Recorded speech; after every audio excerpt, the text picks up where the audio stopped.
할렐루야. 오늘 4월 22일 수요일입니다. 오늘은 요한복음 7장의 말씀을 함께 나누도록 하겠습니다.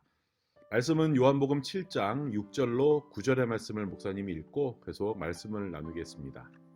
6절부터 9절입니다. 예수께서 이르시되 내 때는 아직 이르지 아니하였거니와 너희 때는 늘 준비되어 있느니라.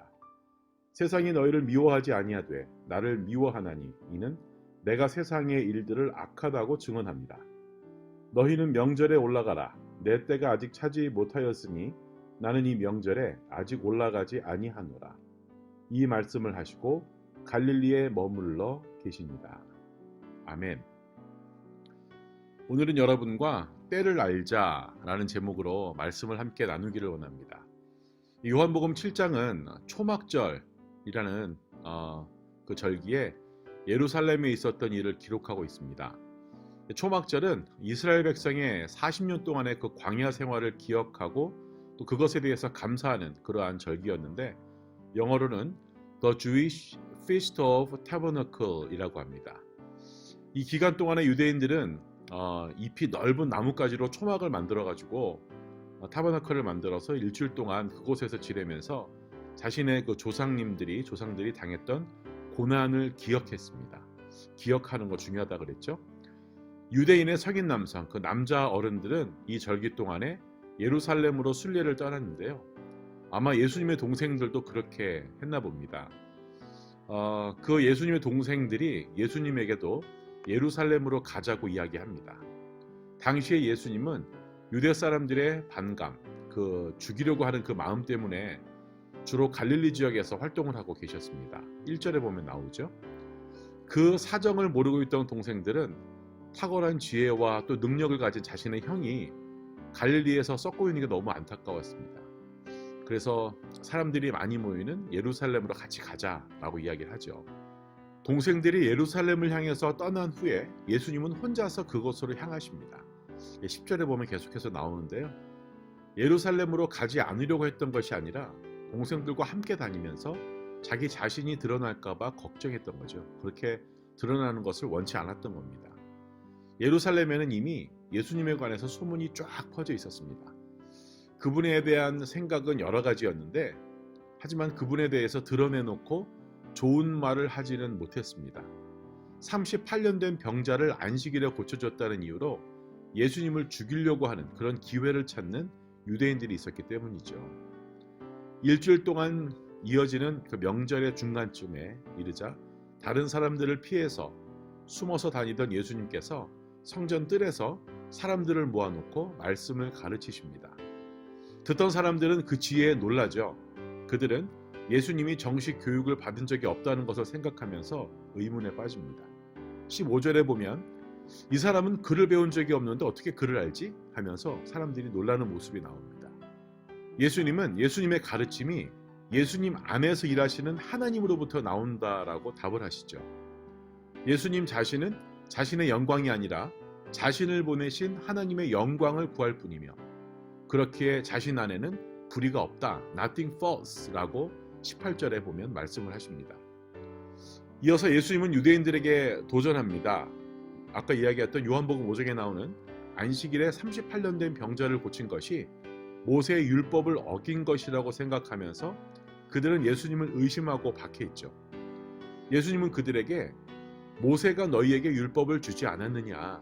그런데 너희 가운데 그 율법을 지키는 사람은 단 한 사람도 없다라고 19절에 도전을 주십니다. 그들 자신도 율법을 지키지 않으면서 율법을 지키지 않았다는 이유로 예수님을 죽이려고 하니까 그게 말이 되느냐라는 질문입니다. 하지만 그들은요. 당신은 귀신이 들렸소. 누가 당신을 죽이려 한단 말이오? 라고 20절에 다시 묻죠.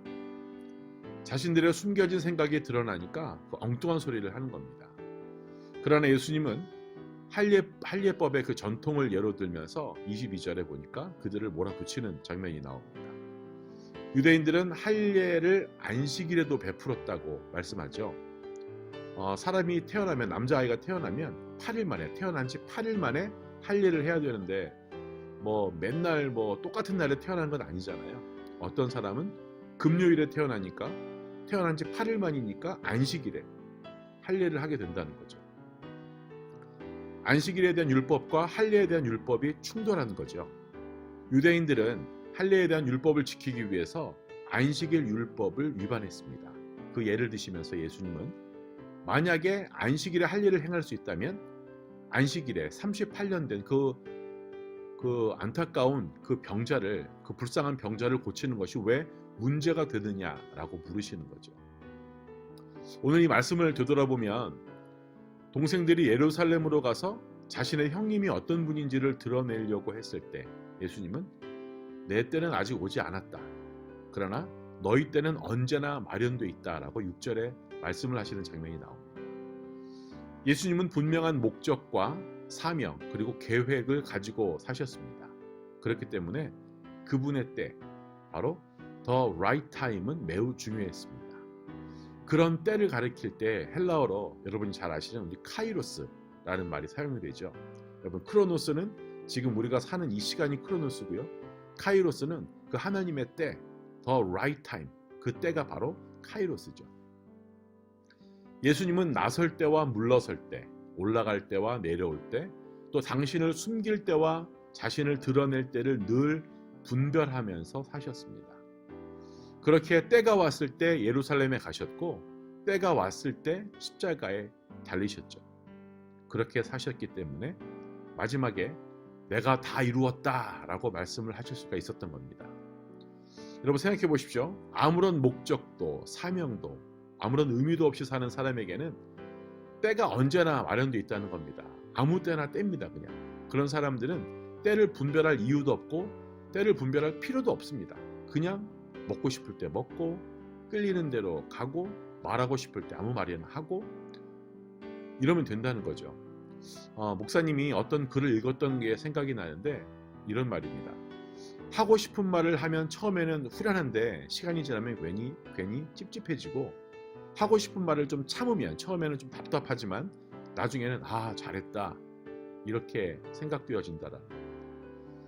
때를 분별하지 않고 살아가는 사람은 언제나 후회할 일을 당하게 돼 있습니다. 때가 언제나 마련되어 있다는 말은요, 아무 때도 때가 아니라는 뜻입니다. 때를 분별하지 않고 살다가 보니까 아무 때나 때가 되는 것이라는 거죠. 또 그렇게 살다 보니까 한 번도 때를, the right time을 제대로 만나보지 못한다는 겁니다. 때를 분별하면서 사는 사람의 마지막 말은요, 예수님처럼 아마 내가 다 이루었다 라는 것이 될 테고, 그렇지 않은 사람의 마지막 말은 그럭저럭 하다가 보니까 이렇게 됐네 라는 것이 될 겁니다. 여러분들은 어떠한 때를 만나시길 원하십니까? The right time, 그때입니까? 아니면 그럭저럭 하다 보니까 이때가 됐네 라는 겁니까? 여러분 기억하시고 어느 때를 우리가 살아야 할 건지 분별하면서 잘 사는, 말씀대로 잘 사는 우리 모두가 되어지길 바랍니다. 그 말씀을 기억하고 살아가는 우리 모두가 되어지길 바랍니다. 기도하겠습니다. 하나님, 예수님이 때를 분별하셨던 것처럼 우리도 늘 때를 분별하기를 원합니다. 하지만 우리가 어리석고 잘 몰라서 때를 잘 모릅니다. 하지만 우리가 하나님의 말씀을 매일매일 묵상하고 기도하다 보면 하나님께서 우리에게 그 때를 알려주시리라 믿습니다. 또 말씀을 통해 우리에게 지혜가 임할 줄로 믿습니다. 하나님, 주님께서 허락해 주시는 그때, 그 카이로스, 그 때를 우리가 잘 분별할 수 있도록 지혜를 더하여 주시옵소서.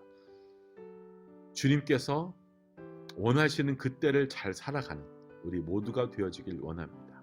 지금 이때 우리가 해야 할 것이 무엇인지를 알게 하시고 행하게 하여 주시옵소서. 그 모든 때를 잘 분별하길 소원하며 살아계신 예수님 이름으로 기도합니다. 아멘.